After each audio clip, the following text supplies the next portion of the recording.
नमस्कार, मैं हूँ ऋचा। आप सभी का स्वागत है हमारे YouTube चैनल पर।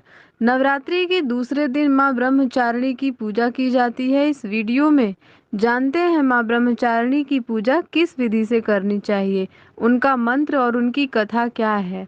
नवरात्रि के पहले दिन माँ शैलपुत्री की पूजा की जाती है, तो वहीं दूसरे दिन माँ दुर्गा के द्वितीय स्वरूप देवी ब्रह्मचारिणी का पूजन किया जाता है। ब्रह्मचारिणी का अर्थ होता है तप का आचरण करने वाली। इनका स्वरूप अत्यंत तेजमय और भव्य है। इनके वस्त्र श्वेत होते हैं। माँ ब्रह्मचारिणी अपने दाहिने हाथ में जप की माला और बाएं हाथ में कमंडल धारण करती हैं।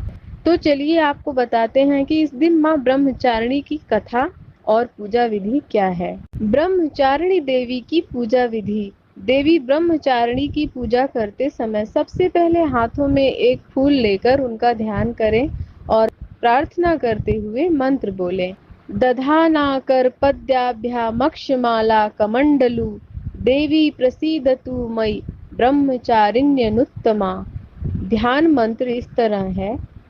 वंदे वांछित लाभाय चंद्रार्घकृत शेखराम जपमाला कमंडलूधरा ब्रह्मचारिणी शुभाम। गौरवर्णा स्वाधिष्ठान स्थिता द्वितीय दुर्गा त्रिनेत्राम धवल परिधाना ब्रह्मरूपा पुष्पालंकार भूषिताम। परम वंदना पल्लव राधराम कांत कपोलापीन पयोधराम कमनीया लावण्यम स्मेरमुखी निम्न नाभि नितंबनीम।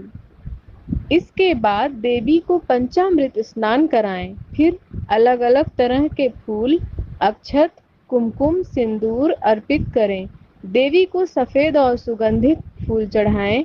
इसके अलावा कमल का फूल भी देवी माँ को चढ़ाएं और इन मंत्रों से प्रार्थना करें। या देवी सर्वभूतेषु माँ ब्रह्मचारिणी रूपेण संस्थिता नमस्तस्यै नमस्तस्यै नमस्तस्यै नमो नमः। दधानाकर पद्याभ्याम अक्षमाला कमंडलु देवी प्रसीदतु मयि ब्रह्मचारिण्यनुत्तमा। इसके बाद देवी माँ को प्रसाद चढ़ाएं और आचमन करवाएं।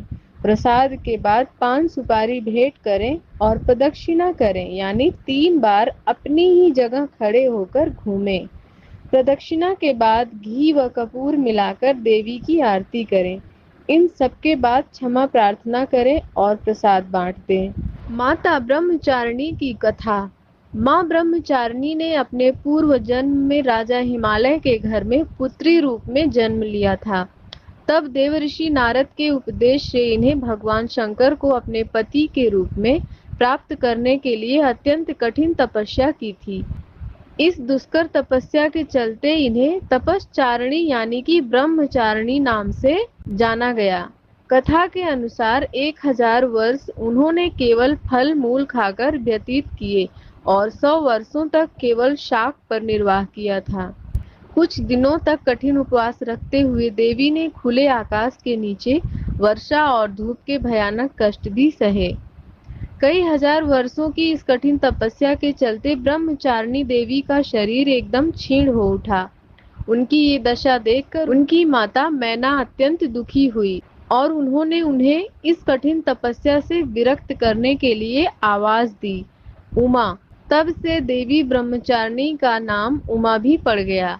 उनकी इस तपस्या से तीनों लोकों में हाहाकार मच गया।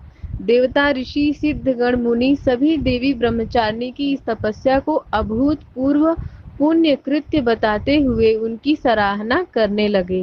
अंत में पितामह ब्रह्मा जी ने आकाशवाणी के द्वारा उन्हें संबोधित करते हुए प्रसन्न स्वर में कहा, हे देवी, आज तक किसी ने ऐसी कठोर तपस्या नहीं की जैसी तुमने की है।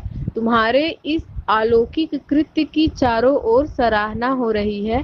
तुम्हारी मनोकामना सर्वतोभावेन परिपूर्ण होगी। भगवान चंद्रमौली शिवजी तुम्हें पति रूप में प्राप्त जरूर होंगे।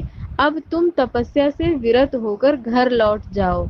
जल्द ही तुम्हारे पिता तुम्हें बुलाने आ रहे हैं। तब यह सुनकर ब्रह्मचारिणी ने तपस्या करना छोड़ दिया और अपने पिता के घर चली गई। वहां जाने के कुछ ही दिन बाद माता को शिवशंकर पति के रूप में प्राप्त हो गए। मां ब्रह्मचारिणी की कृपा से धैर्य प्राप्त होता है और मनुष्य कठिन से कठिन परिस्थितियों में भी अपने कर्तव्य से विचलित नहीं होता है। जो भक्त हमारे वीडियोस को देखते हैं, लाइक करते हैं, मेरा अनुरोध है कि आप सभी हमारे चैनल को सब्सक्राइब कर लें।